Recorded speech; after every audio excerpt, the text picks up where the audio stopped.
প্রয়োজন শেষ, তুমিও শেষ। তুমি কার জন্য কেঁদেছ, যে তোমাকে কাঁদিয়ে নিজে হেসেছে?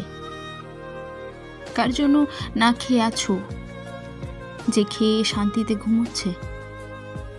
এই যুগে কেউ কারো নয়, তোমাকে তার প্রয়োজন, তাই তোমাকে আপন করে রেখেছে। প্রয়োজন শেষ হলেই তুমিও শেষ। কখনো কখনো জীবন আপনাকে এমন অনাকাঙ্ক্ষিত পরিস্থিতির মুখোমুখি এনে দাঁড় করাবে, আপনি জীবনের হিসেব মেলাতে পারবেন না। আশেপাশে মানুষগুলো দেখবেন হুট করেই পরিবর্তন হয়ে গেছে। যাদের আপন ভেবে দুঃসময়ে নিজেকে সান্ত্বনা দিতেন, সেই মানুষগুলোই সবার আগে দূরে সরে যাবে।